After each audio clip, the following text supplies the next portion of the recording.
Hey everyone, welcome back. I hope you're doing well and staying safe. I'm going to talk today about the Tier 6 Italian Destroyer, the Aviere. Hope I said that right. Aviere?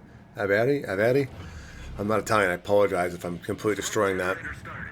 You can see I'm in the having a gun duel with a T-61, a boat that I am very familiar with. And I have no issue knowing that I'm going to win this duel with this boat.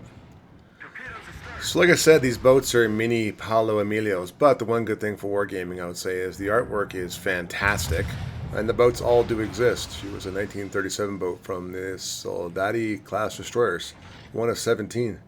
Unfortunately, she was sunk by a torpedo in December of 42, and while most of her crew survived, they weren't rescued in time, and I think a couple dozen survived overall. Very tragic, but that's war. So let's talk about the mini Paolo Emilios. Tier 4, Tier 5, and Tier 6 are essentially all the same boat. That's why I'll get to that in a minute when I go through it. But there are now major differences, making this boat a little more fun to play. Again, I cannot stress ahead of time, these boats are not for the faint of heart. If you're not good at running DDs or whatnot, don't. Now, the one good thing here, as you're seeing right off the bat, is I can shoot at this smoke, but because of my gun range, which is very small at 6.9 kilometers, I can take pot shots and hopefully hit the T-61. I ended up getting this cap. This game was kind of interesting because it didn't have one of the two weaknesses. As you can see, there's no CV in this game, so I wasn't having someone sit over me all the time, which was good. And of course, I'm up tier to tier 8 ships I'm fighting against. But it's okay. It's not great. It's not okay. I think the boats are trying to get up to the Paolo Emilio tier 9 level, and I do have a Paolo Emilio, and I do like playing it. It's a fun boat to play. But hey, as we sit here and we have this gun battle, and there's a good example of the limited range of guns. I would have loved to put SAP into the Chompan there, or the other battleship right to the Bismarck, but alas, no, I can't. Frustrating as she hides back into the corner. All right, let's go look at the what's in her when she built in her stats. So right off the bat is the armor layout, and I'm going to say there's actually improvement. The Tier 4 and Tier 5 are nothing but 10 millimeter. You now get into 16 millimeter. That's the same kind of thickness as the Tier 10 Mino. So you do have a bit more defense and whatnot. It's not the 10 mil, which is good. You can survive, but most destroyers can pen 20 millimeter. So, angle as much as possible. Survivability is still low at 14.3. That's with all the captain upgrades, so I'm not exactly comfortable with that one, but we'll get into the artillery torpedoes and depth charges and all that good stuff in a bit later. As always, I've changed the format up. Right off the bat, the speed flag, she's 39.9 knots. So she'll cruise quite fast. I've also got the captain scale that allows me to get an extra 8%, so permanent speed boost. Rudder shift is really good at 3.6. That's excellent. And the turning radius, they are very, very quick. 6.4 kilometers. Detectability by air or in smoke is 2.6.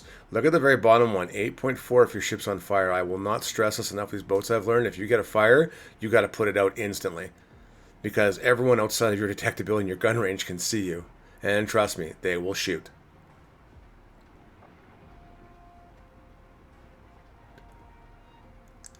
All right, let's go into equipment and take a look here. So right off the bat, I've done all the upgrades, as you can see. Special torpedoes, if you you don't take the upgrade, they're only 8 kilometers. Ugh. At least these are 10 kilometers and 63 knots, and they hit 10,000. Look at the base range, 6.3. Ouch. And 6.9 if you do the mod upgrades. So I did all the mod upgrades. One of Luigi Santori's far reach gives you an extra 8%, which puts it up to 7.4, which is not too bad. But again, they're the shortest guns for destroyers in the entire game. I always take main armaments modification. Just read below, you'll see it. You got to make sure you don't get damaged in these boats. So again, I take engine protection.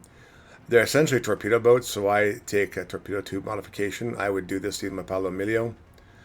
And of course, I take propulsion modification. When you have that speed boost at 25%, that 50% that you get right there to go up and down or forward and reverse, you'll see that later on. High explosive, same as Tier 4 and Tier 5, 20 millimeters a pen, 6.8 seconds reload. Max damage is only 1700, so again, maybe for DDs if you want, or battleships. Semi-arm piercing's where it's at. 34 millimeters a pen. It does help, but when you're going to get up tier to tier 7 and tier 8 ships, especially battleships, not so much. but she can hold her own in DD fights. Torpedoes, 75-second reload, 10 kilometers, 10,000 damage. I'm going to show you something on why these torpedoes are not great. They're not a Paolo Emilio. And of course, you standardized depth charges for submarines. Yay, subs are back. I like subs. Repair party's pretty good. It comes back in 38 seconds. So, use a lot of this. The only thing I will say, again, as for Tier 4, Tier 5, Tier 6, same in the smoke, 28.7 seconds. You get 3 charges. I'm debating whether I want a 4th charge. I could have really used it here in this game that I'm highlighting in the build. But speed boost, use them. 25%. I'm over 52 knots, which I'll show you when I get into the carrier side of it, going after an aircraft carrier. Exterior, this is what I take. I'm missing one of my flags. I'll just grab that.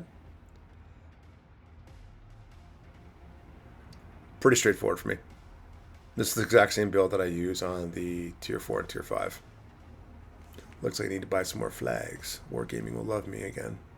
And I take a standard camouflage, nothing special. I have lots.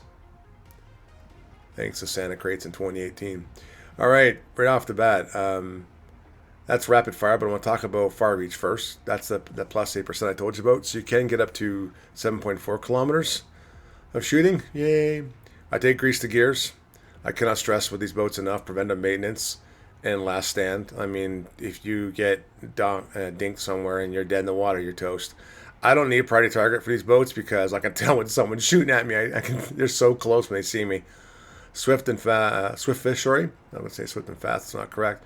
Plus 7% on torpedoes. You want your torpedoes to go as fast as possible because they're slow.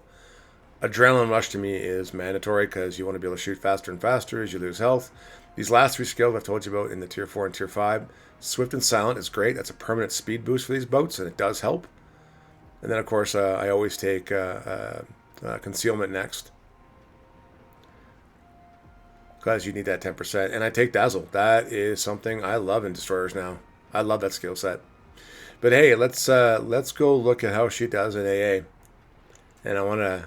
It's not just going to show you a bunch of planes flying around, but in reality here, I'm going to hit the priority sector, and you're going to see she does some damage, but they're not great. Not great at all, actually. The dazzle, which seems to help you, it does affect aircraft carriers' ability to shoot you by 20%, and accuracy of their bombs or their rockets, torpedoes, everything. So it's a good skill to have. That I find is more effective than anything else. Now, if you want to take stop having aircraft come at you, the only way to do this is take out the aircraft carrier, in my opinion. But I took the Shokoyu, the Tier 8, because you're going to go against Tier 8 and Tier 6. I want to show you something that I find a little alarming. It's not the Paolo Emilio, it's a weakness. I put all 6 torpedoes into her, and guess what? She's still healthy enough to do a lot of damage to me. You got to get your guns in there and start shooting her. So again, you're not going to be able to take out a carrier. Tier 6 barely too.